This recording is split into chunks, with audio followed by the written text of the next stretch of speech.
Welcome back, everyone. This is episode 64 of a weekly gaming news show. Today is Sunday, September 3rd, 2017. And as always, I'm here with Trenell.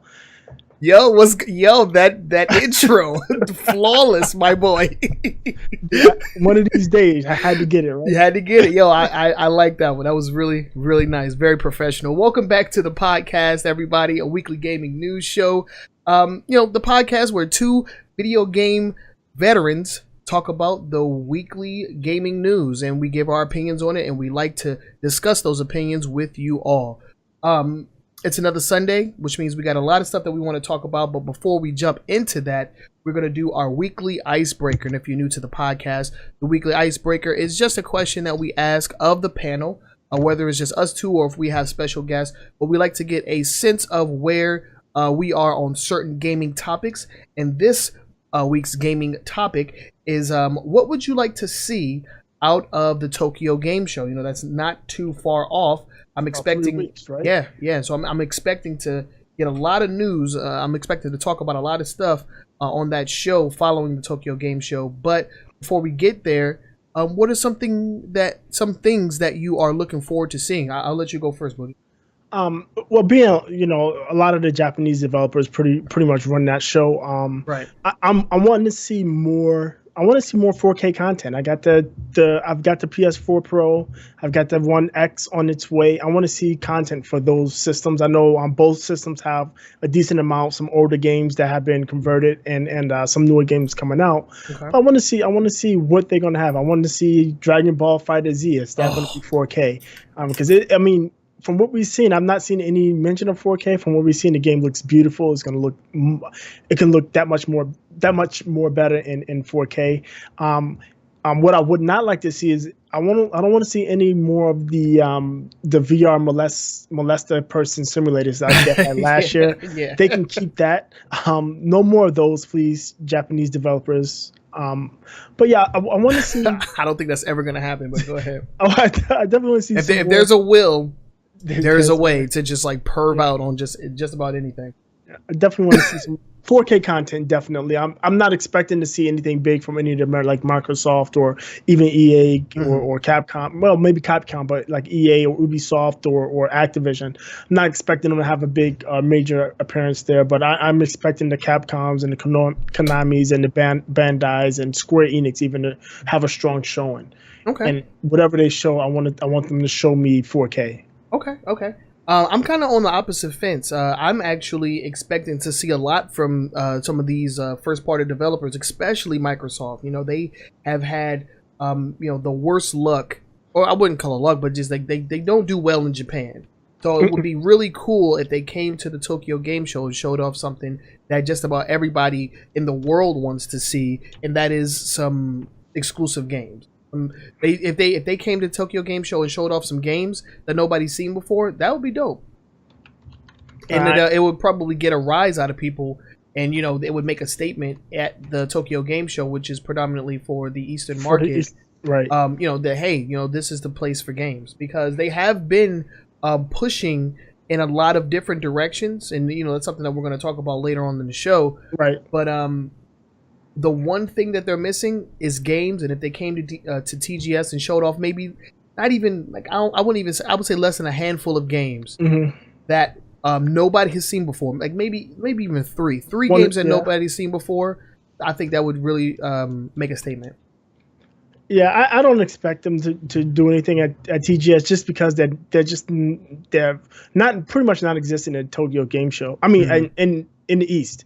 In the Far East, they're pretty much non-existent. I mean, they may show something, but I don't think it's going to be any type of revelatory stuff, especially with Microsoft, because Microsoft has a conference that they do every October. Yeah. So if they're going to show anything, it'll be directly to their. I'm just saying it would make a huge impact if they were to do something like that. Yeah, it would be. It would definitely be a surprise.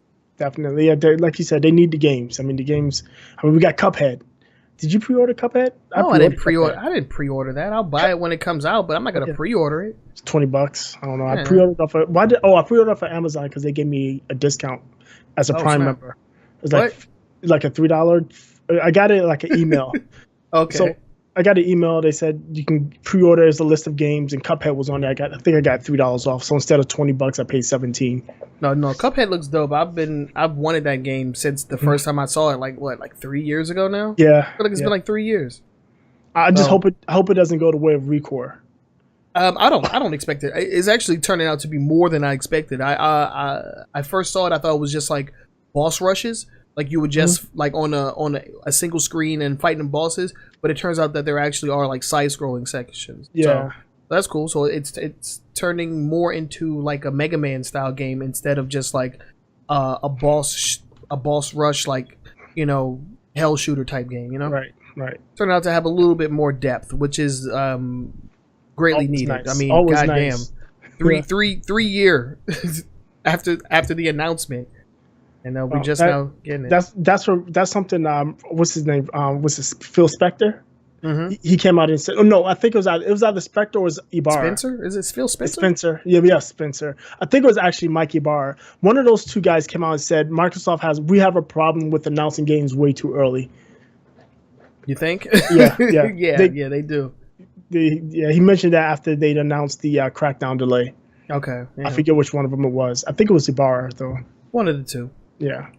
All right, but yeah, so that was our weekly icebreaker. If you have questions that you would like us to answer, go ahead and ask us. You can use the hashtag weekly icebreaker on Twitter and ask us any question that you would like us to discuss during this segment. We are all about hearing what you guys have to say, giving you our opinions on things that that you enjoy. So use the hashtag weekly icebreaker and ask us a question. We'd be more than happy to answer it.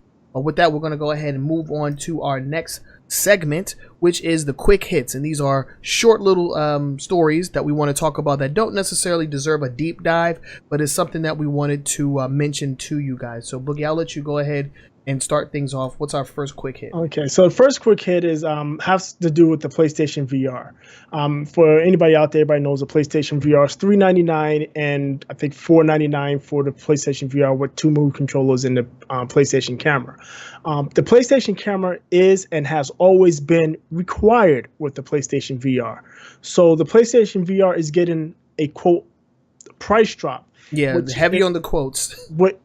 It really isn't. So basically what they're doing now for $399, they're bundling in the must-have, absolutely needed PlayStation camera that you previously had to buy separately for $50. I mean, a lot of times you can find it for $35 or $40, but the suggested retail is $50, $49.99. So they're bundling that into the basic PSVR model for $399, and the $499 model that comes with the camera and the 2 Move controllers is being dropped to $449.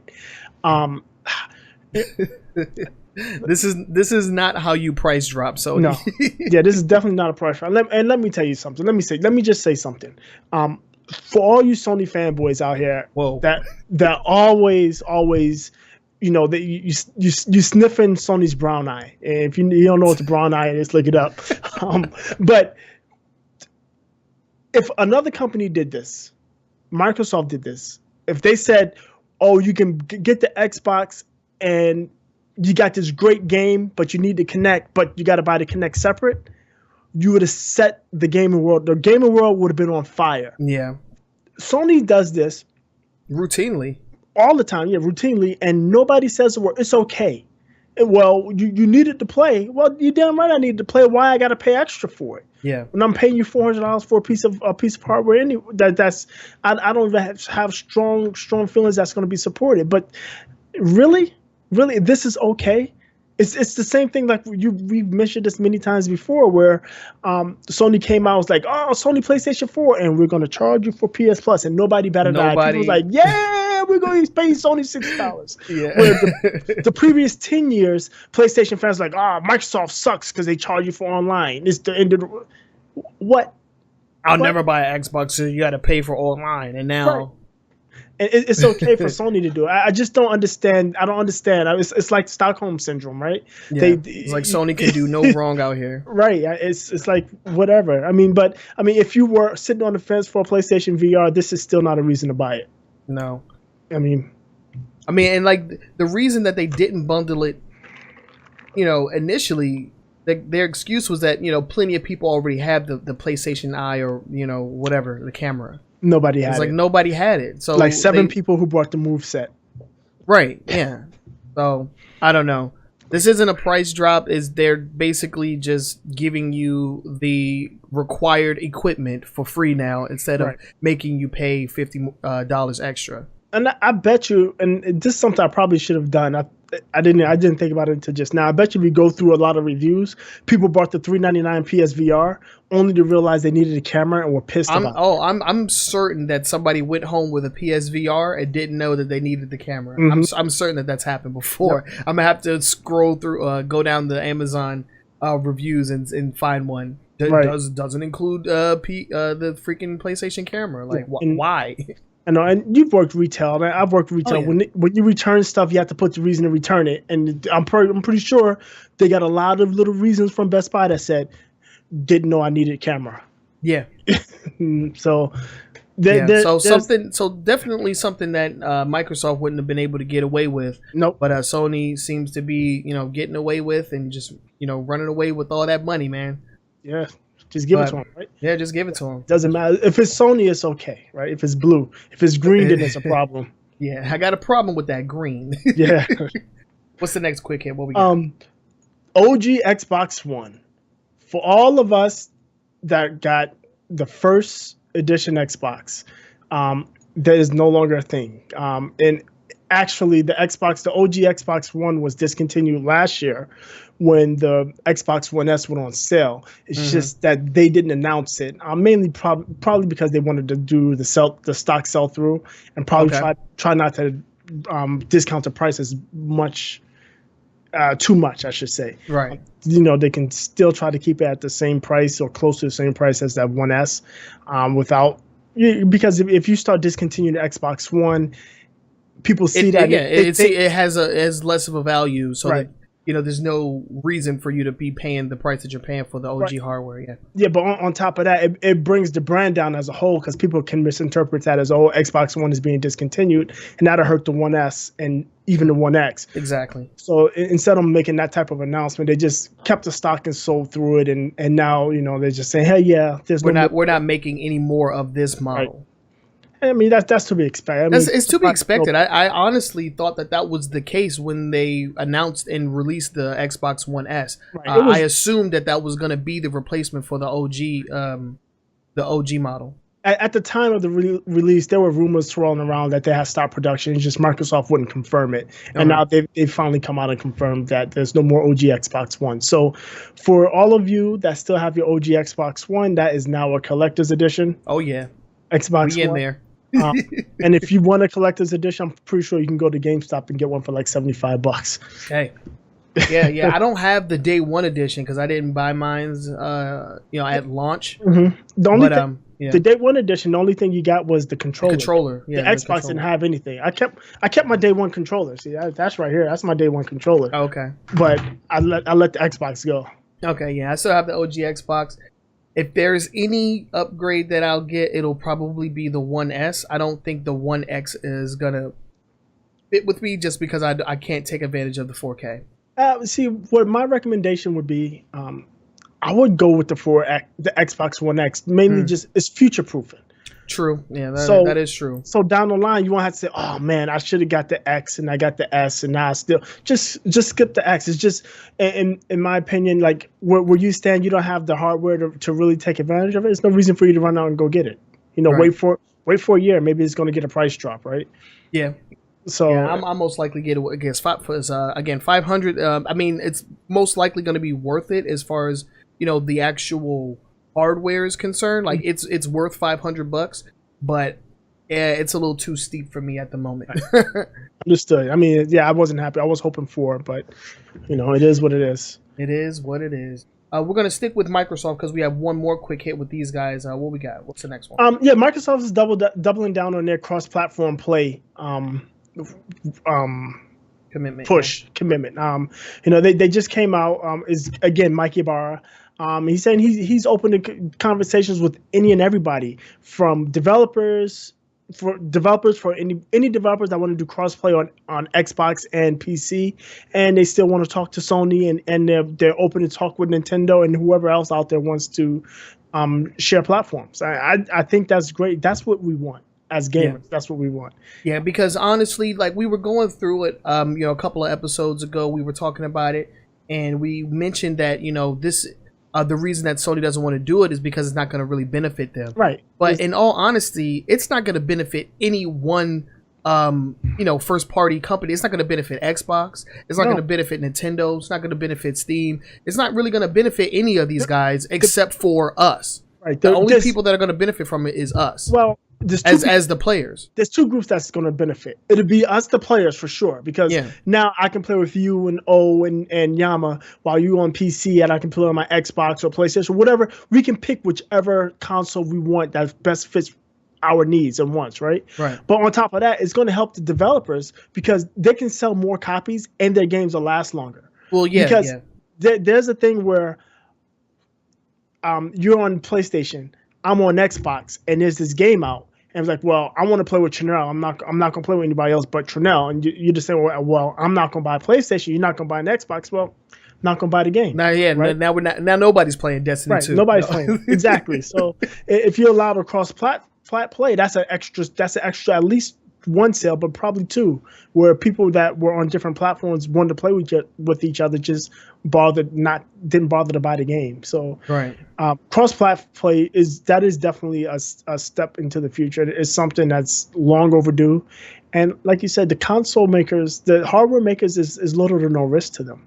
Yeah, it's no risk to them. Like the developers are going to have to do all of the work. They're going to have to implement it. They're going to have to make sure that it's functional, it's running properly, and they're going to have to maintain it. Right. All they have to do is just allow for turn it on. Yeah, just turn it on. That's all they have to do. And give the okay. Yeah. But it is what it is. Hopefully, it's going to come in.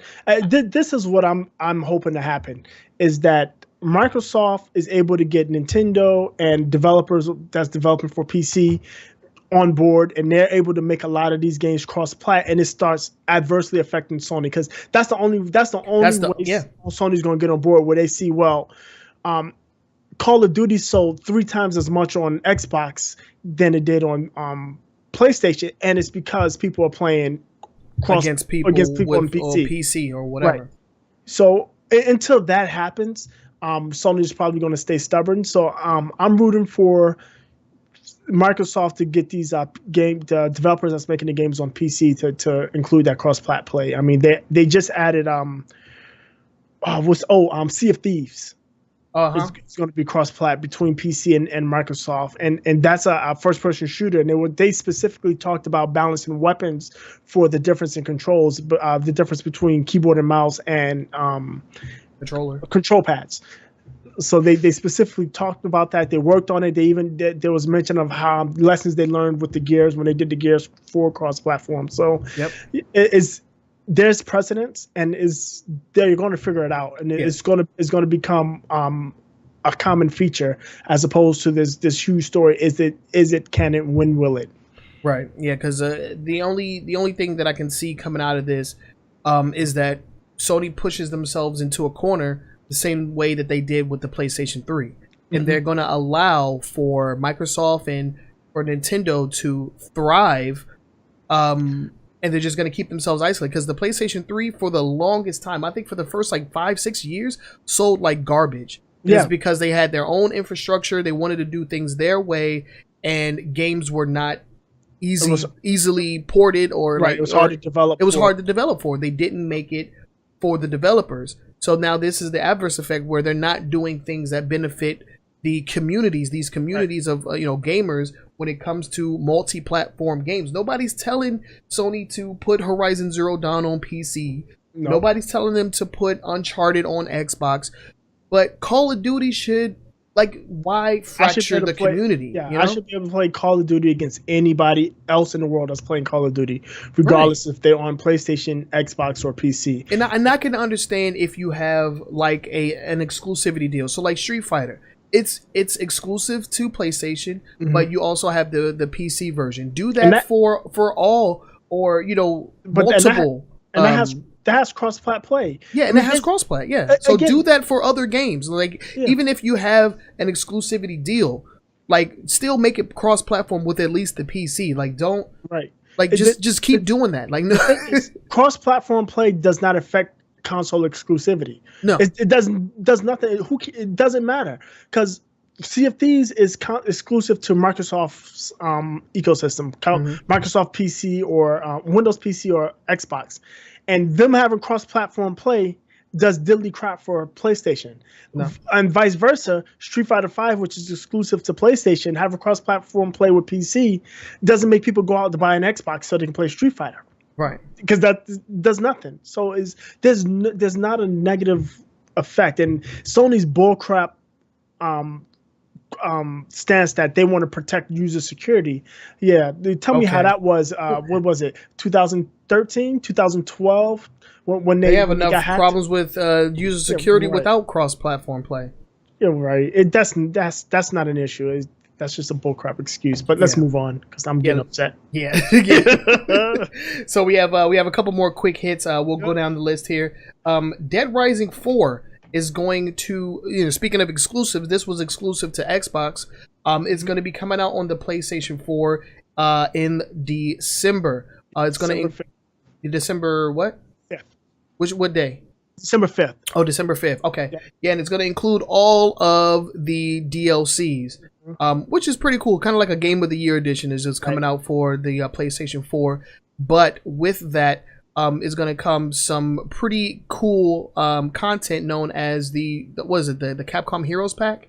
Yes, Capcom Heroes mode. Yeah. Okay, yeah, and that allows you to play as the character dressed in different like Capcom character attire. So you have like him as like Zangief, and he has like wrestling moves, and he did like Cammy's like Spiral Arrow. It's pretty cool. You know, dress him up as Mega Man X and shoot some Mega people. Man. Yeah. So it's actually pretty cool. I didn't play Dead Rising 4, and I haven't really been a fan of Dead Rising 4 at all, honestly. Ever. Yeah, me either. I'm not. I'm over zombies. The only zombie game I would think of playing is if they released another Left 4 Dead. But I'm yeah, we know Valve ain't doing that. Yeah, making way too money selling other people's games to make their own. to be bothered, right? Right. I other than outside of that, it's just I'm not a Dead Rising fan. I hear it's a good game. I played I think Dead Rising 2 or 3. I played it for a little while. It's cool. It's fun. It can be fun, but I'm just over that type of game. The endless hordes of dudes. Stupid nonsense. No, I agree. But yeah, if you've been clamoring for some Dead Rising on your PlayStation, December 5th is when you can scratch that itch. It'll be coming out with all of the DLC, and then the Xbox people that already have the game, they will get a free update that includes the Capcom Heroes pack, which is pretty cool. Yeah, Xbox guys, you're not getting left out or getting cheated. I mean, right. I hate when that happens, man. Oh yeah, it's horrible. Yeah, the Capcom Heroes pack will be a free DLC the day that that the PlayStation 4 game is released. So December 5th. Yep. Yeah, so that's cool. And that is our quick hits. Wait, we have one more, don't we? Do we? Yeah, we do. Yeah, I'm speaking a little too soon. Go ahead before I forget again. The last one is regarding esports and Olympics. We talked about this a couple of weeks back. Well, there's been a bit of an update. What is his name? His last name is Bach. I remember that. I think it's Thomas. Thomas Bach is the president of the IOC, and he said that they do not want, if they bring esports to the Olympics, they don't want violent games. So you're thinking like your Overwatches, your Street Fighters, your Dotas, your League of Legends, that type of stuff aren't invited. He specifically said that they would like to promote nonviolence and peace, and they would be interested in games that are of simulations of sports that are already in the Olympics. And I'm pretty sure I had something to say about that. I think that's a bunch of hypocritical malarkey. Yeah. Because when you have taekwondo, you have judo, you have fencing, you have shooting events, you have archery events. Those are all violent events. I mean, hand-to-hand combat, whether it's exhibition or not, is violent. In nature, yeah. If you're shooting a gun or you're shooting a bow and arrow, you're practicing your ability to actually strike targets so you can kill, be it a human or an animal that's violent. So for you to say we want to promote non-violence and we don't want games that have killing or explosions, if that's the case, you want to promote non-violence. All of the fighting events, the wrestling, the boxing, the martial arts, the shooting events, the archery events, all those need to go too. So I don't like that hypocritical nonsense. That's a poor excuse. It's to me, it's that age-old video games cause violence argument, which has been proven time and time again not to be true. Time and time again, yeah. Extensive studies have gone through on it, and they have never been able to directly correlate any type of like violence that was induced by playing video games. People are going to be violent because it's just who they are. There are some triggers and some influences, but to say this guy was a perfect straight A student until he started playing Grand Theft Auto, because that's always the game people cite. That's malarkey. Yeah. And I can understand like not having like intensely gory games. Like I wouldn't expect to see Gears of War, in the Olympics or anything like that. But something like Overwatch or Dota with like really cute and cartoonish characters, vibrant, lush environments. And they have like an Olympic mode in Overwatch. Like they have like a event going on that celebrates the Olympics. The summer games, the summer games. Yeah. So it's like, come on now. Like Overwatch is not an inherently like violent situation. I mean, I don't know. It's a cutesy, cartoonish looking game, and it's super competitive. It's one of the most competitive video games, and has created a massive esports scene around itself. Right. So for you to exclude that, like by name, like we Overwatch, no, like come on now, that doesn't make any sense. The problem with that, this is what'll happen is they'll do FIFA and they'll do Madden, and nobody will watch those things because people that want to watch soccer are going to watch soccer. They're going to watch Argentina because they want to see Messi. They're going to watch Brazil because they want to see Neymar. They're not going to watch people play FIFA for those events. What? That's nonsense. And see, the thing is, they'll implement it. It'll get low viewing records and scores, and it'll be like this was a mistake. We'll never do it again. Exactly. That's exactly the point I was trying to get to. Exactly. Because nobody wants to watch simulation of real people, but they will watch simulations of stuff that's really not possible. Right. Yeah. That's the foot. That's talking to you, Hanzo. Yeah, and then like that's kind of like the appeal of video games and why a lot of people play them is it's an escape from reality. A lot of people, if they want to go out and play basketball, they go out and play basketball. They got people that they do that with. That's why I don't really get like a rush or anything from playing like sim games, because it's like, it's too much like real life. I want to jump 30 feet in the air, and I want to dunk, and I want to break the backboard. I'm just saying, the only games like sports games, definitely, just because I like to be able to tinker with my horrible team, the Knicks that never win, and build them up and make them win. And then like the only other is racing games, because I know I'm not going to get behind these Porsches and Lamborghinis. It's no chance. So why not just simulate it and kind of have the experience? That's cool. But when it's like stuff I can do, life simulators, I mean, that's what I live for. Truck simulator. It's nonsense. Yeah, but either way, I think this is a very bad look on behalf of the whoever's in charge of the Olympics. I really think that excluding games that have shooting or a form of violence is it's short-sighted. It's short-sighted. It's hypocritical, and it's a bad look, and it's going to create a situation for video games in the Olympics that doesn't really need to be there. Right. It'll be a bore fest instead of something that can be like actually like fun and entertaining. What they're going to do is bring a bunch of games that nobody is interested in, and nobody's going to watch it, and they're going to say, because like if you're watching the Olympics, the Olympics is for like live action sports, like the apex of live action sports. Why would I watch a simulation of that when the real thing is happening right now? Exactly. Like that seems like a dumb. I would want to make a spectacle out of esports. I would get some like super crazy games like out of nowhere. That's true. Rocket League, right? Right. Yeah, I mean, I'm sure that's going to be there. That's probably. I don't know. I mean, the cars do explode, and they shoot. So yeah. Hey, man, you never know. You never know. But yeah, so that was our quick hits. If you want to submit a story to us, use the hashtag quick hits. And send it to us. If any of our stories that we pick from you guys, it'll most likely be in the quick hit section. So do not hesitate. Send us stories and let us know what you think about this. Whether it was the Olympic story or any of the quick hits, let us know what you think down in the comment section. Hit us up on Facebook, on Twitter. Let us know what you guys think about these stories, because we are very interested in hearing what you guys think about them. So. We'll move on to the next segment, but before we do that, I want to give a quick shout out to our sponsor. And our sponsor for this week and for every week, I should say, is the New Challenger Discord and the homeboys and homegirls over at New Challenger TV. If you head on over to newchallenger.gg, which is their main website, you can basically get a lot of knowledge and info on your favorite characters in Street Fighter V or Injustice 2, with more games coming down the line like Marvel vs. Capcom Infinite and Dragon Ball FighterZ.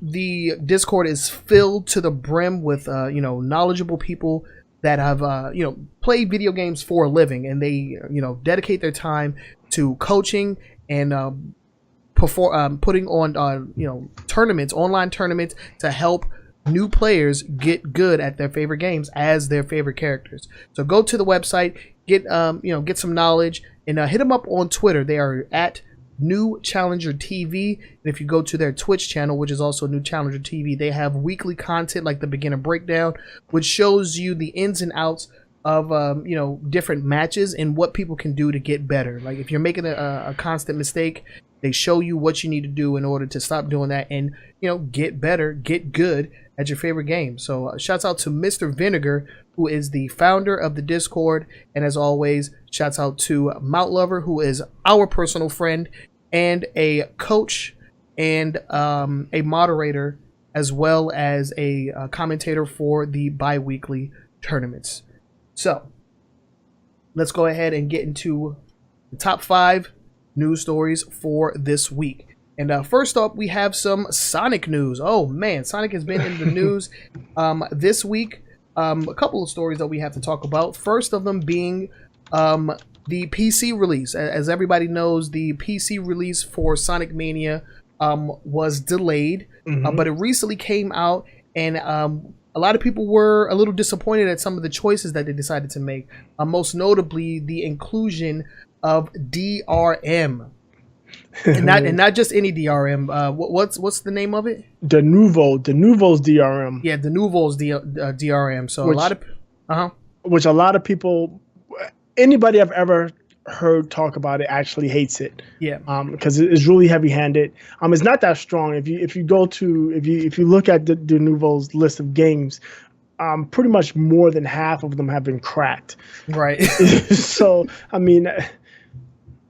yeah, so I'm not sure whose decision this was, but what it did was it didn't allow for you to play the game offline. So you had to be logged in to your Steam account in order to run the game. If you tried to do it without being logged into Steam, you will get an error message saying that the game is not going to launch because you're not online. Right. Go ahead. That seemed to have been an error, right? Yeah. Yeah, it says the user must be logged in to play this game. That's the message that they got. It has been fixed as of right now. There was actually an update that was put onto the game's Steam page that said that that the issue was resolved. And actually, Aaron Weber, who is the guy that's in charge of their social media account, he put out a statement saying that this was something that you need to direct directly at Sega. Let them know that this is something that that's going on, and they promptly fixed it. Along with the DRM, they did include some bug fixes that have since now been rolled out into the console version. So there has been quite a few updates. But it was a kind of a nothing story to me, honestly. Right. Because it's like, who plays Steam games not logged into Steam? Like, who does that? Like, I don't.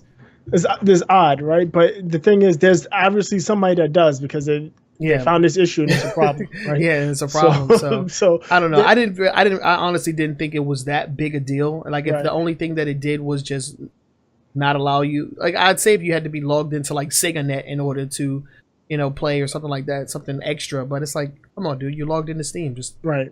I don't know. I didn't think it was a big deal.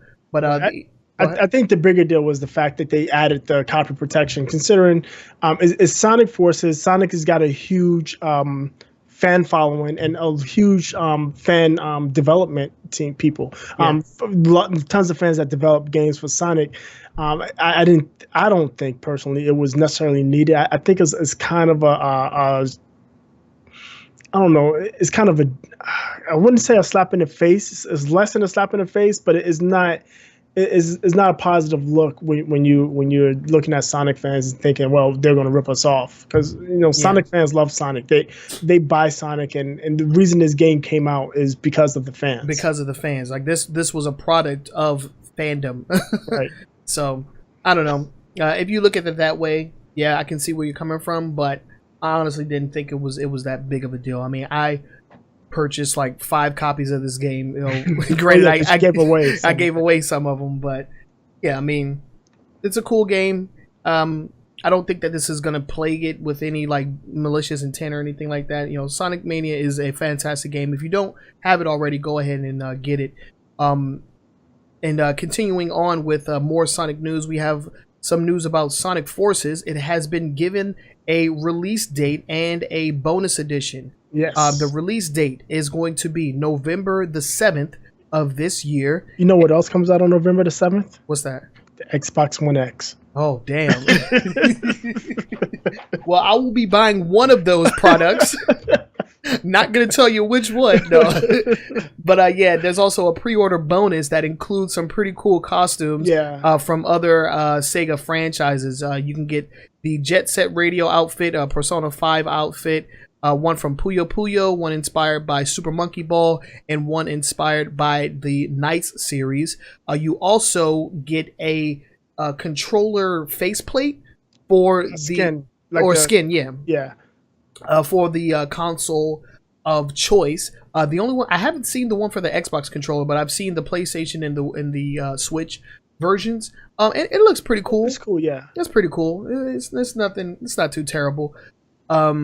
There's also something that was announced that I haven't been able to find a picture of, but apparently there's going to be a Shadow the Hedgehog skin or outfit as well. That is supposedly, as it stands now, was only announced for the European version. Okay, yeah. A better thing would be just to make Shadow playable, but I mean, whatever. I think it's even with a specific European game store. I'm not sure, but that it seems like that's exclusive to Europe as of right now, from everything I've seen on that. Yeah. So you can go ahead and pre-order. Pre-orders are available right now. Again, the release date is November the 7th. And yeah, the bonus edition has some pretty cool costumes that you can dress your avatar in. So, pretty cool. Let's go ahead and move on to the next story, though. What we got? We got the PlayStation Plus games for September. Oh, yeah. Yeah. These are actually pretty good. Yeah. They came correct this month. This is the second month in a row they came pretty strong. And yeah, the first game, the 2 PS4 games are Infamous Second Son and Strike Vector EX. Strike Vector. Yeah, Strike Vector EX. Yeah, it's I mean, if you know what Infamous is, it's an open world superpower game. And then Strike Vector EX is like it's a space shooter. Then for PlayStation 3, you've got Truck Racer and Handball 2016. And then for the PS Vita, We Are Doomed and Hatoful Boyfriend. Both of those games are actually will be playable on PlayStation 4 via cross-buy. So this month you're getting 4 PlayStation 4 games instead of the usual 2 or 3, which is kind of cool. And then there's two bonuses they're thrown in. For the first time I know of, and I'm going to say ever, because first time I have ever noticed, there's going to be a free PSVR game. Riggs Mechanized Combat League for PSVR is a first-person shooter. Only for PSVR users, or actually for PSVR in US and Canada. And then there's also going to be, starting on October 19th for Neverwinter, which is a free-to-play game, you'll be able to get a free Neverwinter pack. And that's to celebrate the latest update called the Tomb Annihilation. Okay, yeah, so yeah, definitely came correct. I have been a fan from afar of the Infamous series, so I definitely want to play Second Son. That looks like it's going to be really fun. I played the first one. I didn't really like it, but I'll try it. It's not gonna cost me anything. Yeah, it's free. I'm actually a little upset. I didn't download the Assassin's Creed Freedom Cry. Yeah, I didn't download it. It's still up. Hold on. Is Freedom Cry still available? It was still up yesterday because I looked to see if I could download it. I'm gonna have to get that if it is. Hold on, I'm gonna tell you right now. I'm looking on my phone. But yeah, for like the second month in a row, they have definitely been killing it. Because last month, Freedom Cry and Just Cause, man, those, in my opinion, those if for free, they're must gets. Yeah, I would say for sure. And this month, I definitely Second Son is definitely a must get. Even if you don't have a PSVR, I'm gonna download the PSVR game. Maybe one of these days they'll drop it to a reasonable price, and that way I'll have it in my list. Let's see. Ready to go. Yep. This PlayStation app is ridiculous. Like 6 different pages. It's still up. Okay. Yeah. So I'm gonna have to get Freedom Cry like in the second. Yeah. Before it goes away. Yeah. Last month's games are still up. All right. But yeah, so those will be the games for September. I plan on getting Second Son. That's gonna be fun. And that other game, the other PS4 game, the shooter game. That one looks I'm really gonna get that too. Yeah, Strike Vector. Strike Vector. Yeah, that looks interesting. I'm definitely going to get that. I'm going to try it. I like those shooter games. You know what? I miss the vertical shooters, like the horizontals. Like you look at Defender, Gradius, the 19 games, 1942, 1943. I miss those games. Yeah, the hell shooters. The hell shooters. That's it. And this seems to be a super more advanced. It's 3D. There's some side scrolling in it. There's some vertical shooting, but there's a lot of first person controls. It looks like so. But I'll definitely try it out. Yeah, seems cool.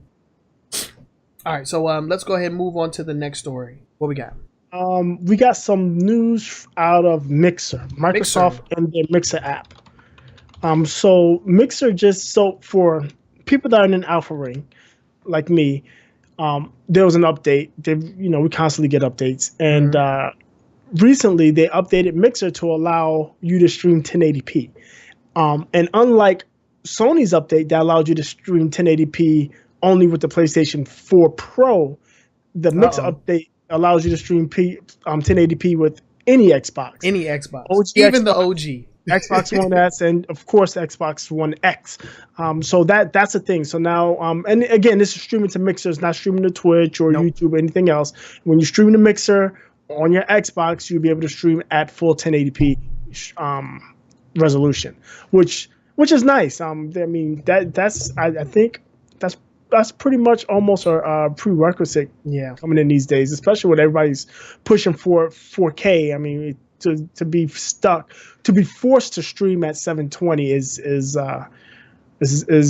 persona non grata, if you ask me. Yeah. But that, and then the next thing, and this was been in beta for a while now. It's been in beta since June, I believe, maybe even earlier. But Mixer has a mobile app. It's called Mixer Create. And that's now going to allow you to stream games directly from your mobile device, your Android phone or tablet, your iOS phone or tablet. Now, there are restrictions on iOS, where Android, you can pretty much stream any game. iOS, you can't stream any game. And that's not an issue with Mixer. It's just Apple's iOS. It has to the game has to support Apple's iOS replay kit. It's like a SDK. If you don't have that in your game, you're not going to be able to stream it. But if you do, you'll be able to stream off a Mixer. And Android, I think that's actually built into the OS. So any Android game is able to be streamed on the Mixer Create app. And it also adds like some chat integration and other stuff. You can actually do co-streams. Oh, wow. you won't be able to invite people, but you can accept invites. So if you're streaming on Mixer and you invite me to stream my Pokemon Go session while you're doing something else, you can invite me and I can accept and do it that way, which is cool. That is actually very cool. That's pretty cool, man. and like I've said before, that multi-stream feature on Mixer is it's magnifique. It's right. Really good. It's really good. Oh yeah, it's like it's so seamless. Oh, so seamless, and it's so like impactful on me because I have tried to do that the hard way, like syncing up streams and all that. And like doing that manually is rough. Right. And you know, for Mixer to be able to just seamlessly just implement it, it's awesome. We definitely need to do more Mixer streams here in the future because that is an awesome feature, and it's really fun too. Like even when we were getting wrecked in For Honor, we were having a good time, and the stream was actually enjoying it too. So we'll have to get back into that real soon. One other thing I've left out, and that's just as important, it also allows you to, when you're streaming, you can now use that app to answer chat. Okay. So when you're streaming and you see chats popping up, instead of you going on the Xbox and replying or going to your computer, you can use. You could just use your phone. Oh, okay, cool. So if you don't have a mic, you can actually respond to the chat via the app instead of. Oh yeah, that's really cool. Excuse me. Thank you. Yeah, so that's dope. Mixer just doing more and more to pull people in. They have some pretty cool features, man. It's getting popular. I've noticed since it's been the wide release on Xbox. I see more and more people on Mixer streaming stuff, and bless you. And just like you, a lot of times it's multi-streams where they're streaming on Twitch and Mixer, but still they're bringing more and more people in. So that's cool. Yeah. So that's pretty cool. But we have we have a couple more stories. Let's go ahead and move on to the next one. And I think I will take this story because we are talking about the 30th anniversary for the Street Fighter franchise. As you guys know, the 30th anniversary for Street Fighter launched, launched off with the release of Ultra Street Fighter 2 exclusive to the Nintendo Switch. And while a lot of people may not have been necessarily happy about this as a 30th anniversary, this is something else that Capcom decided to shovel out for you, and it is a actual physical working copy of Street Fighter 2 for the Super Nintendo, available for purchase. For the low price of $100, you can get your very own 30th anniversary edition of the vanilla Street Fighter 2 in all of its broken glory. It's limited, very limited edition. I think they're only going to be making 5,500 and a very limited edition of those. I think only 1,000 of those are going to be with the glow-in-the-dark Blanca colored green style that you're seeing on the screen here. Although it says that it's not the final art, but 30th anniversary Street Fighter 2. It's like come on, man. How many times you want me to buy Street Fighter 2, bro? I just bought an overpriced version of Street Fighter 2 for the Switch, and now you want me to pay $100? Well, for vanilla Street Fighter 2? This is a collector's edition. I don't think I don't believe that they think a lot of people will actually play it. I think a lot of people will buy it just so they can have the cartridges. Again, both cartridges are there's the Ryu opaque Ryu red, and then the Blanca one is called something stupid, just as stupid. Hold on, I have it here because I want to say it. The translucent glow in the dark Blanca green. That's it. Translucent glow in the dark Blanca green. I think it's just more of a collector's item. For $100, but it is functional though. That's the thing. It is functional, but there's a chance if you put it in your Super Nintendo or your third-party Super Nintendo console, it might set it on fire. It might set it on fire, so be careful. So be careful with that. So that's why I think it's more of a showpiece than an actual game that they expect people to play. My biggest issue with this is it's a 5,500 unit run with 1,000 of the Blanca green ones, but there's no way for you to guarantee yourself to get the Blanca green one. Right. It's just it's random. Yeah, the first 5,500 people that make the order, 1 in 5.5 of you will get the Blanca green one, and everybody else will get the Ryu red. So there's that. I mean, if you're a huge Street Fighter why is it Ryu red? Ryu's color isn't red. That's Ken. Should be Ken red. His headband. Nah, man. Ken is red. Red is Ken's color, bro. Get out of here. I know that, but it's his headband. I'm sure that's what they're referencing. Well, yeah, because his gi is white. His gi is white, but Ken's entire gi is red. So it's like, why? Oh well. I mean, I don't know. I really feel like a lot of people were expecting a lot more from Capcom and Street Fighter for the 30th anniversary. I mean, 30 years of Street Fighter.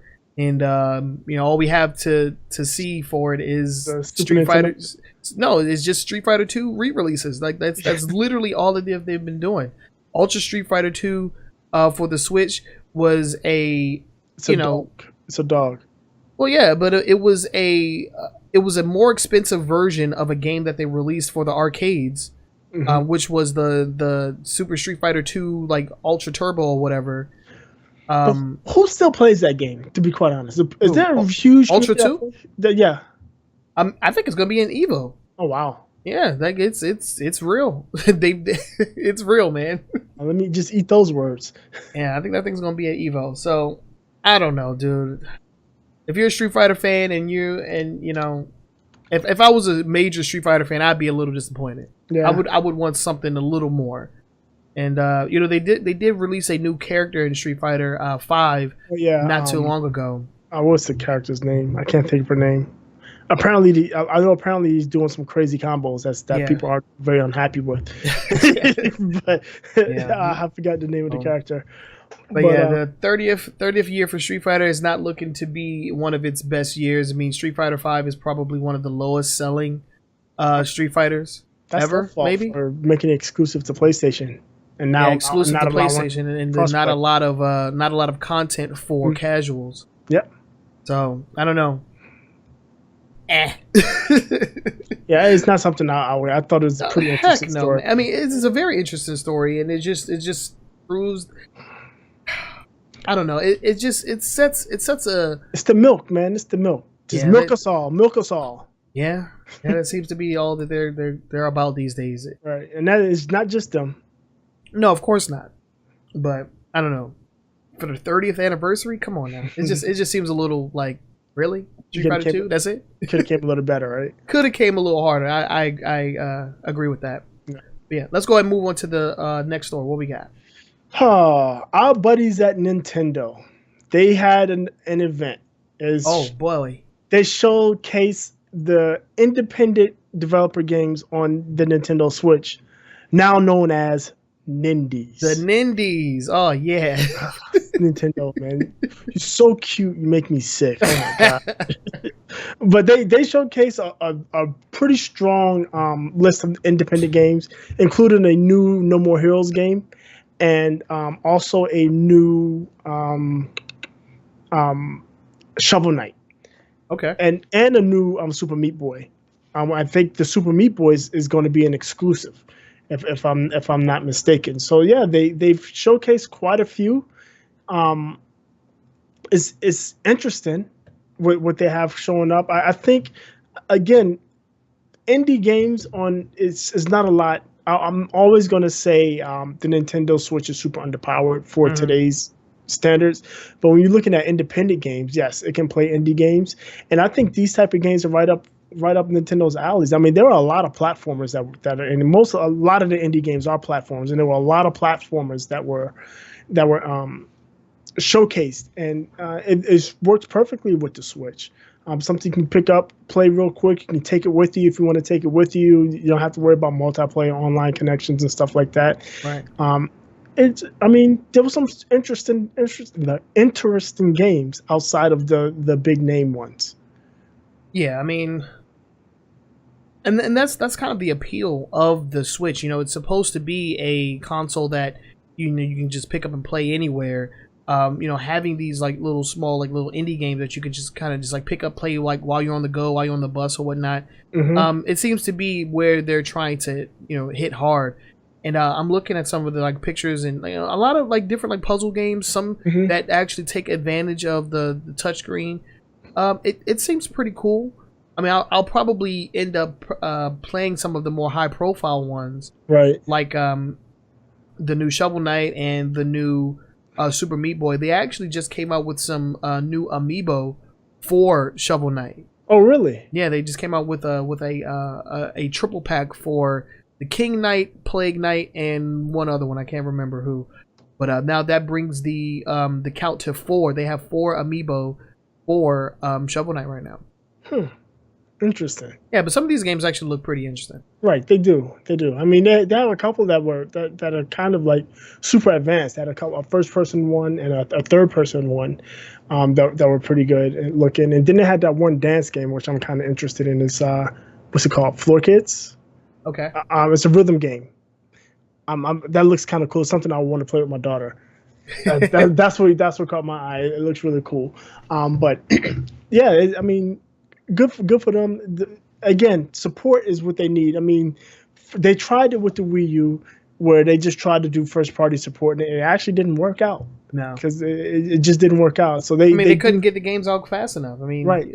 They would release a game, they would eat it up, and in like 3 weeks there was nothing to play.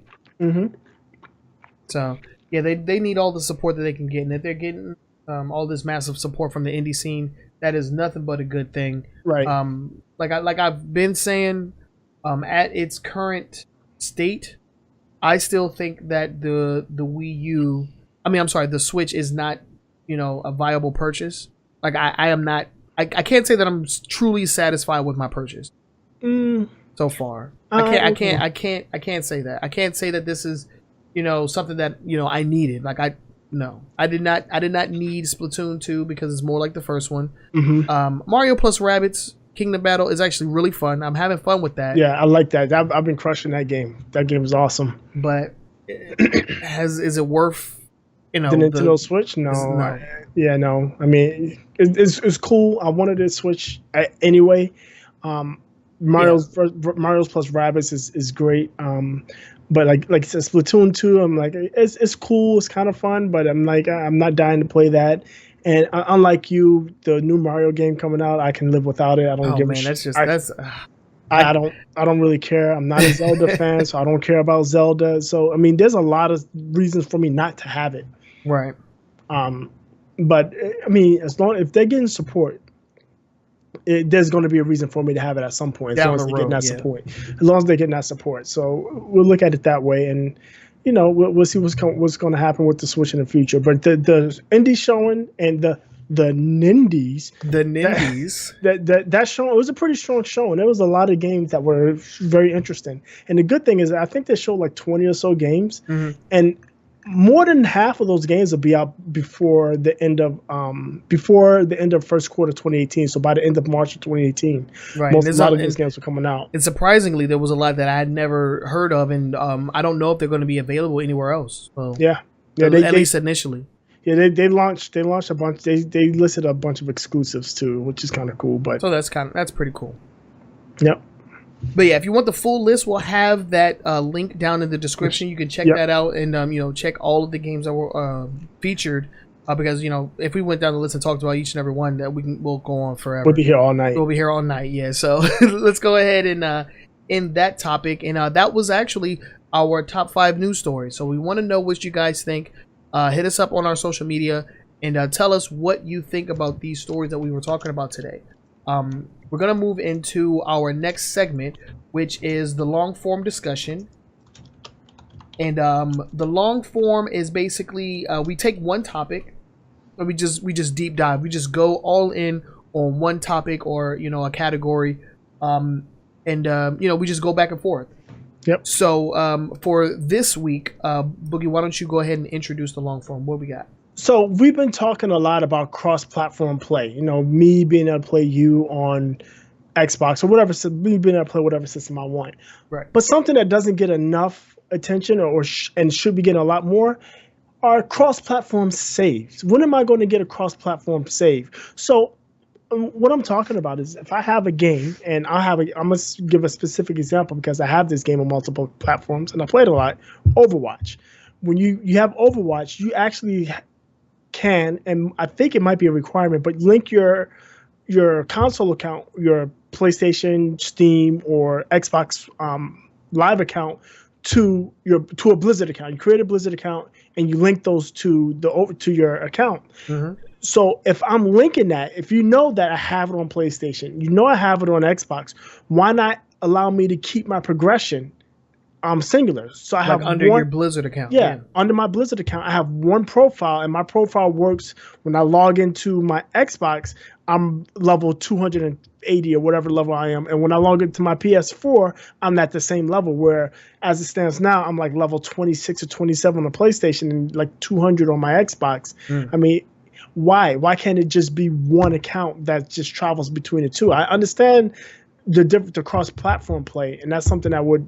But I don't understand why I can't have one save for multiple consoles. Yeah, if it's the same game. And again, this is one of those things that will benefit a developer and the player, and not adversely affect the platform holders, because as a developer, you're selling more copies. Yeah. As a player, I can play wherever I want to play. Right. And as a console holder, it doesn't matter because people are buying the games and they're playing on your console, whether I buy it on PlayStation and Xbox and I play 1 hour a week on PlayStation and 10 hours a week on Xbox. It doesn't matter. I have it on both systems. Right. Right. So I don't see what the holdup is and why we aren't getting this, because I mean, we've seen it in some instances. Like right. When they moved production of Grand Theft Auto 5 from the previous generation to this one, you were able to, if you were with the same manufacturer, so like if you had it for 360 and you got the same, you got the Xbox One version, you were actually able to move your progression along right. under your gamer tag. Right. And the same thing happened for the PlayStation. They actually did the same thing for Destiny. Yeah, I believe Destiny, you could go back and forth. Couldn't you? For a while. Yeah, for a while you can go back and forth. Then they sunset the 360 version, the previous generation versions, and then you couldn't. And then also on top of that, they did it for Battlefield at launch, at Xbox One launch for Battlefield 4. If you're playing Battlefield 4, because Battlefield 4 came out in October, and the Xbox One, PlayStation 4 didn't come out until November.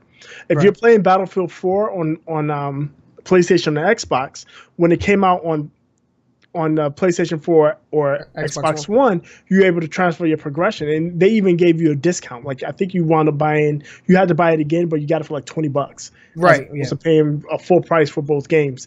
So if you bought it at release for the 360 and then you paid extra $20, you got it for the Xbox One too. But yeah, I mean it's easily possible. And on top of that, Blizzard isn't the only one to have these accounts. Ubisoft has it. EA has it. Bungie has it. Activision has it. All these guys have those their services that you have to sign into that you link to your Square Enix has it. Square Enix, yeah, that you link to your Xbox Live, your PSN, even some of them even have Steam account links that you link all of these together. If you're going to make me link it so you can track which systems I'm on, why not allow me to play the game on any system I want while maintaining my progression? Yeah. Yeah, I don't think we've actually seen it go like truly cross platform, but we know that it can be done, because they've done it with Xbox 360 to Xbox One and PS3 to PS4, and even so we've seen it done before in a very limited capacity with a few titles. I don't see the reason why we can't just like roll that into all games, like. And I could understand, like if it's a game that doesn't have like a third party service that you have to sign into, right? But like if I'm like putting in my email and linking my account, like if it's linked, it needs to be truly linked. Because when you do that, essentially they're tracking you, right? Yeah. If you're gonna track me, give me something for me allowing you to track me, because I mean, for you to say, oh yeah, we just want you to get future discounts or future promotions. the hell with that. Give me my progression against on any system I want to play on. And that, I mean, it shouldn't be hard. I don't know why or who would be blocking this, why they would block it, or why Sony would block it, or Microsoft or Steam or anybody else. It makes no sense because, again, it shouldn't matter to them, because when you allow people to play what they want to play, they're going to play what they want to play anyway. Right. And if I don't even know if it's either Microsoft or Sony that's blocking it. It may just be something that, Blizzard and Activision, Ubisoft, it may just be something that they are just not doing. Not saying that, they're doing anything on purpose. I just, this is the first time that I've actually heard of this issue like coming up. I've never heard anybody complain about this before, but it's a very, it's a very interesting conversation to have. It's like, why isn't this a thing? It's like, you don't think of it being a thing until it happens to you. See, I don't own 2 copies of Overwatch, so like it's not something that I would have personally experienced. I didn't purchase the Xbox One version of GTA, and I didn't have the 360 version of Destiny, so it wasn't something that really impacted me. But like once you get into things like that, like I do have 2 copies of a game. I'd like to play on both consoles or whatever, because we don't have cross-platform play. But it's like, man, I have to grind. I have to maintain 2 accounts. That's impossible. Essentially, that's too much time. I mean, like especially a game like a Destiny or even Overwatch. There's no way I'm putting the time I'm putting. I don't have a lot of time to begin with. Right. So the time that I put into Overwatch, I play on Xbox because, and I've said this many times, I like the controller better. It's more comfortable to me. Right. And I'm not going to go and double my effort so I can maintain my PlayStation account. I'm not going to do that. Yeah. If it's where I can just keep my progression, and when you get on the Overwatch, I jump on PlayStation, play with you, and then when my guys on Xbox get on Xbox, I jump on to play with them, and I can use the same progression. I'm happy with that. I don't necessarily need anything else. Yeah, I definitely think that that's something that needs to happen. And it's weird that it isn't a thing already. That's really weird. And as a matter of fact, I do own multiple copies of some games, and like Rayman Origins or whatever. And Ubisoft like tracks me on like every version of the game that I have. Right. But it's like I have 3 separate save files, so it's just weird. It's really weird. But that doesn't matter as much because that's like a single, like a local game. It doesn't have any like real online features. But like, what if I wanted to like track my progression, like my achievements or something like that? What if I wanted to maintain, my high scores or something like cross platforms or something? So I mean, it is something that you could argue for any game, like not just a multiplayer game. No, right. I mean, any game I have that I might, because it may be a case of, and I go back to a story like back in the 360 PlayStation days. I didn't have a PlayStation 3 for a long time. The reason I got a PlayStation 3 is I got red ringed, and I had like the original Xbox 360 where you had to buy the little wireless adapter. That's what I was using. Oh wow, damn, that was back in the day, man. And because I had that on there, it scratched, the little sticker. If you pull this off, it voids the warranty, blah, blah, blah. It scratched that. And they sent me an email back saying that they weren't going to fix it because I tampered with that sticker. And I'm like, the only thing I tampered with is because I had the wireless. And it pissed me off so much that I sold all my Xbox stuff and got a PlayStation 3, right? Yeah. And spite. Yeah, I was like, you know what? The hell with you, Microsoft. And I sold all my Xbox stuff. I got the PS3. And I rebought a bunch of games that I already had on Xbox. And it would have been nice for me, instead of going into those games and having to start over, for me to load up my profile, link into my EA account and my Activision account, which they made me do anyway, and it just brought my progression with me, so I didn't have to start from scratch. Yeah. And when you come into those situations where, like, okay, I'm tired of Xbox, I'm not going to play Xbox anymore, I'm going to sell it, I'm going to trade it or whatever, because Sony has this great exclusive. Spider-Man's finally coming out. I don't want to have 2 systems. I don't need 2 systems. So I'm going to sell my Xbox and get Spider-Man. And I'm going to buy Overwatch again. And I'm going to buy Destiny again. I'm going to buy Madden again. When I log in, I should be able to pull all of my progress. I shouldn't have to start from scratch when I buy those games again. Yeah. Right? Yeah, I agree with that. And that's definitely something that needs to happen. I think there needs to be a lot more like emphasis on this issue, because before this conversation, I've never heard of it before, but it's definitely a valuable argument. Like, why are you tracking me, but not allowing me to, move with my progress? Right. That doesn't make any sense. Right. Got all this information on me, but I can't even like switch consoles. Right, you still locking me behind. You still locking me in. You locking me away, right? You locking my content away. It's silly.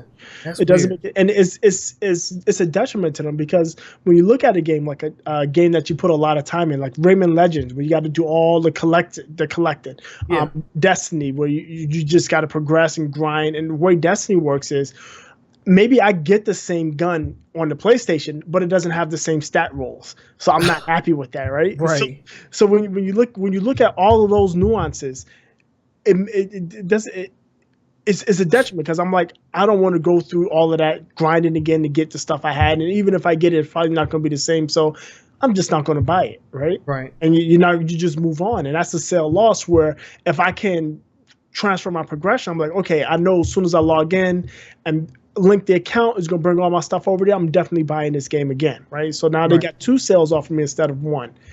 And I mean, it's something that they definitely should look at. Again, development wise, I don't see where, I'm not sure where the back end where it would be a problem, but it shouldn't be cause any negative effect to any of the console platform holders at all. I don't. Right.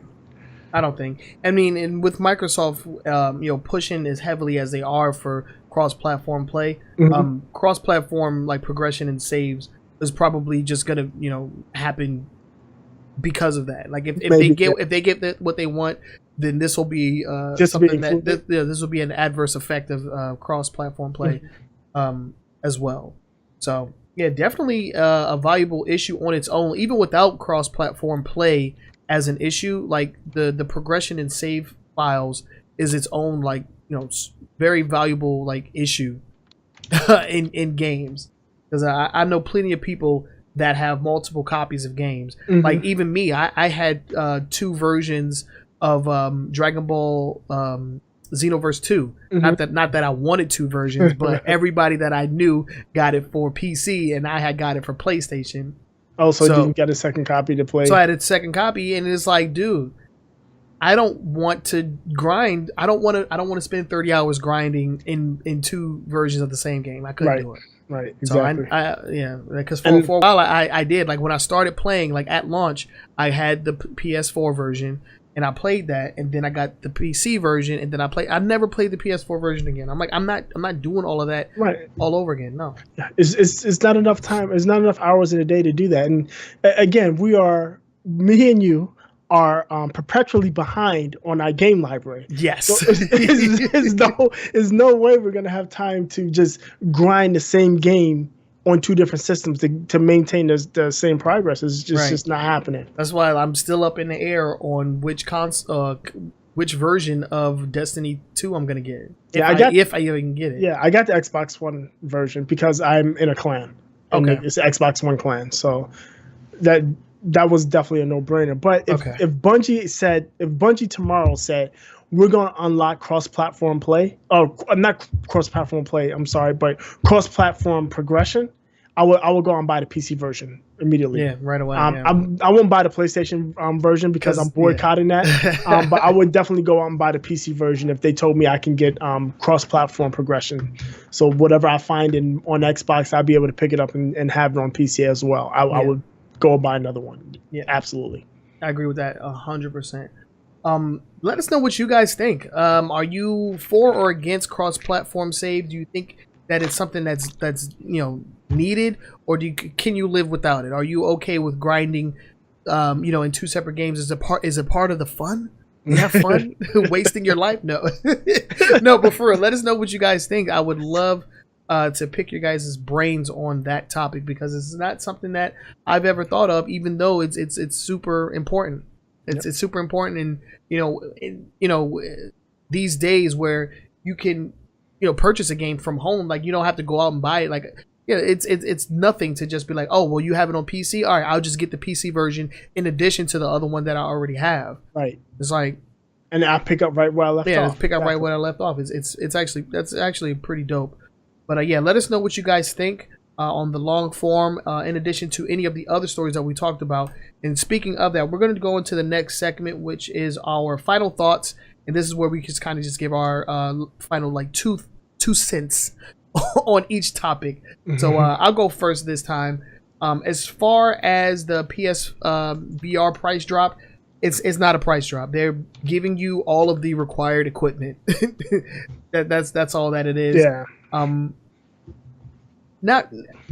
guess it's unfortunate that you can't get. I wouldn't call it unfortunate, but I mean, it's to be expected that the original Xbox One would be discontinued. I already thought it was a thing, so for them to come out with the announcement, I guess is okay.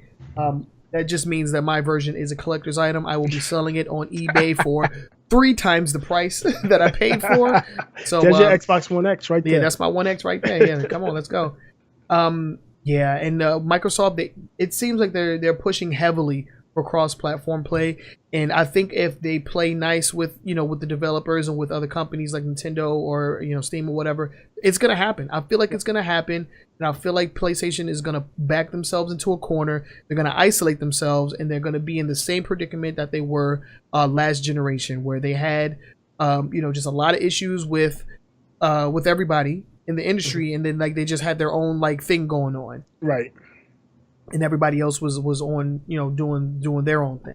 I think that could turn the tide in this quote unquote console war if PlayStation continues to be stubborn on this topic. It's definitely going to turn the tide, because then Xbox they won't even have to bring the games. They could multi-platform. You could just play multi-platform with anybody. Multi-platform games.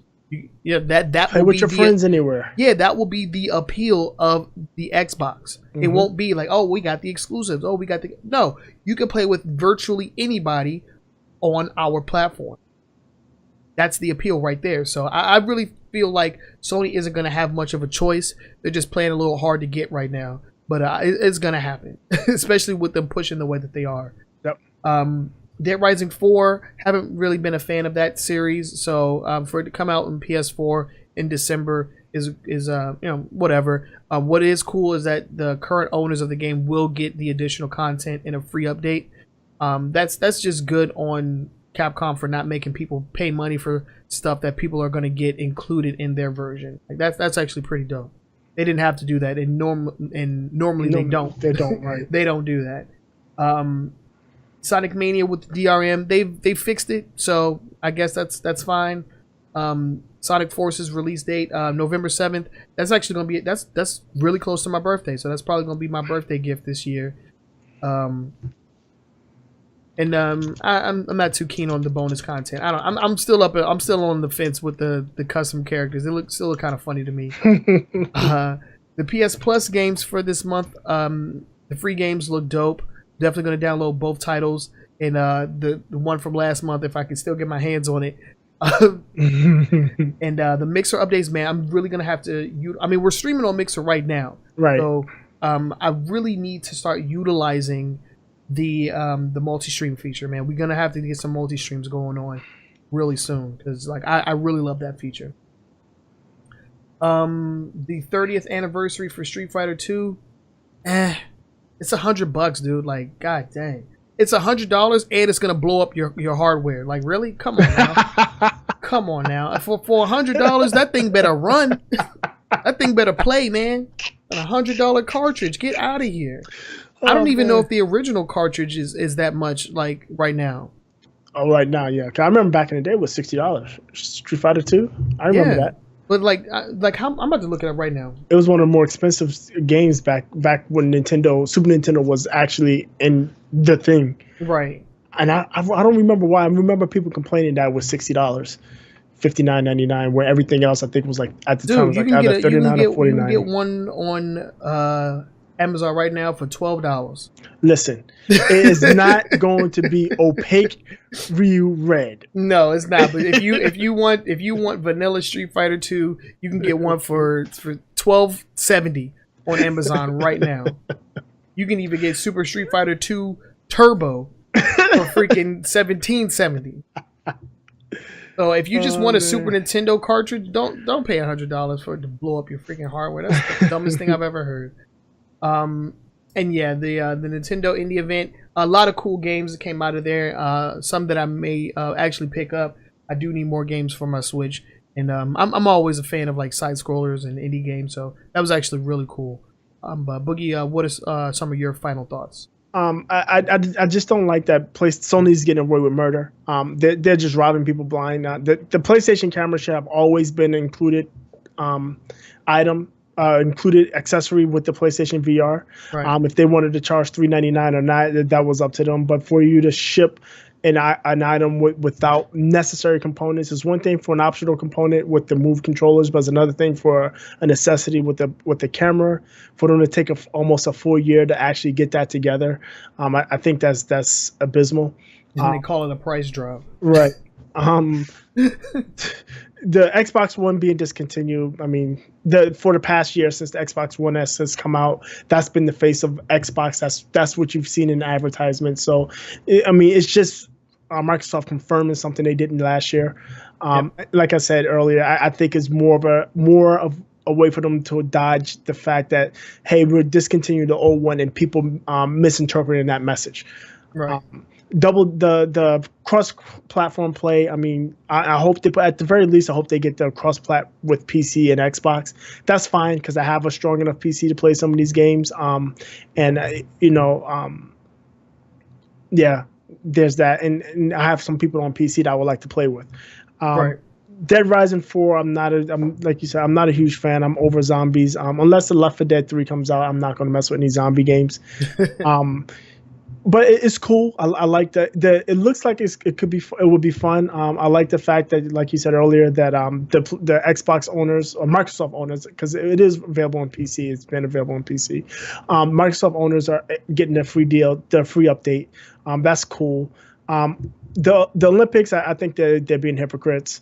The Sonic Mania, the Dunovo, just because it's Dunovo and it's not a very good DRM, I think they probably should have just not done that. Right.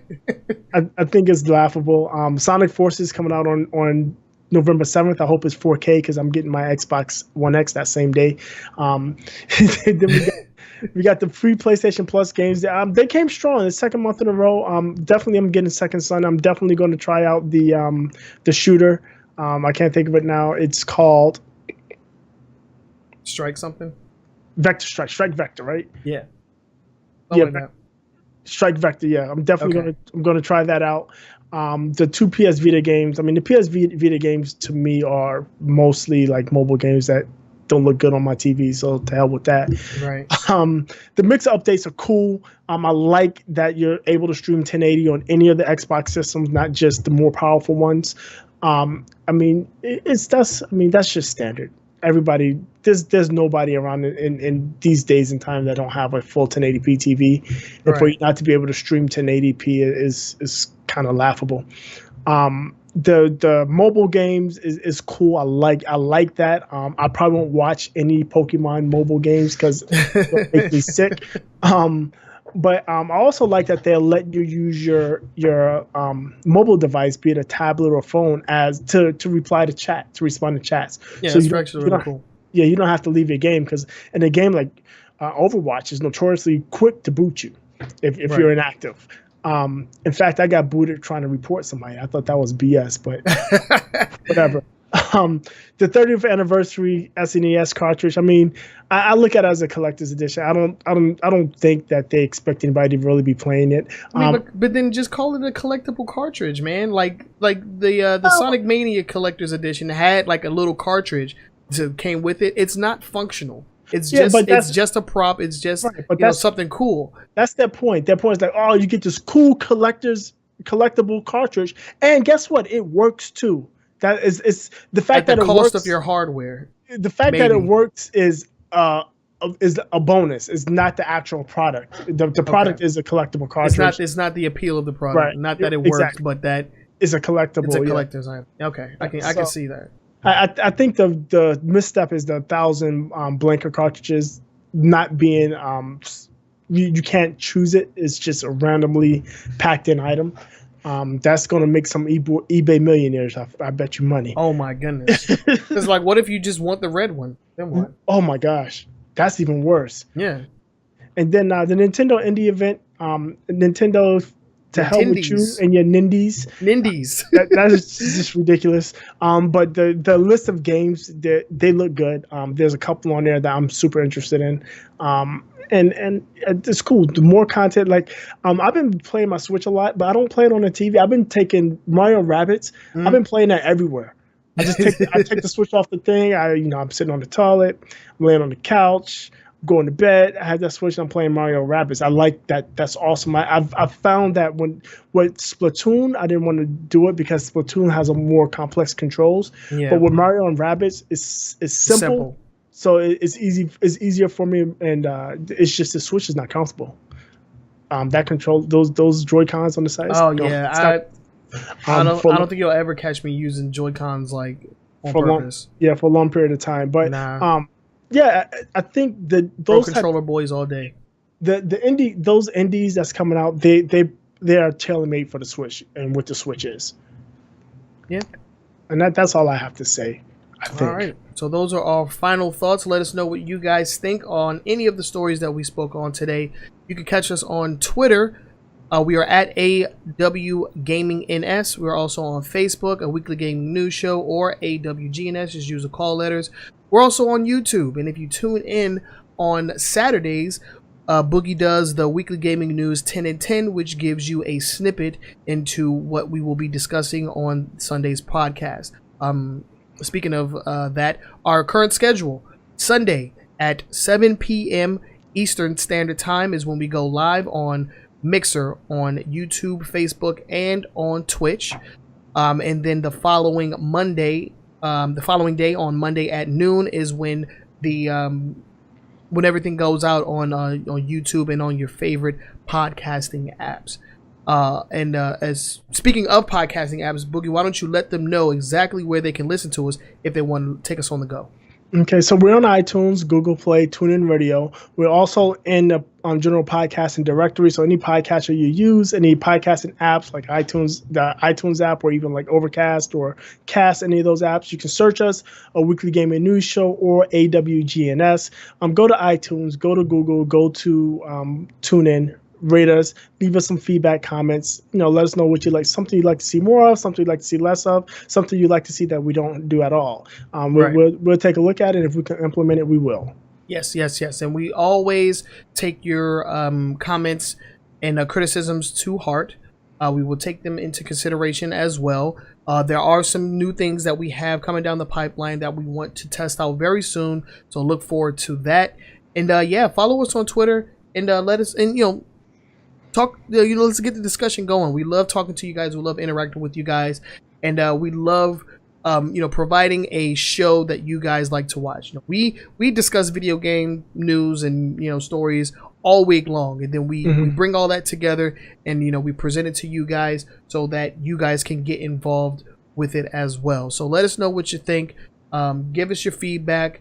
It'll be definitely appreciated. And I think we can go ahead and end on that note. We are your hosts. My name is Trenell. I'm Todd. And we will see you guys next week. Peace out.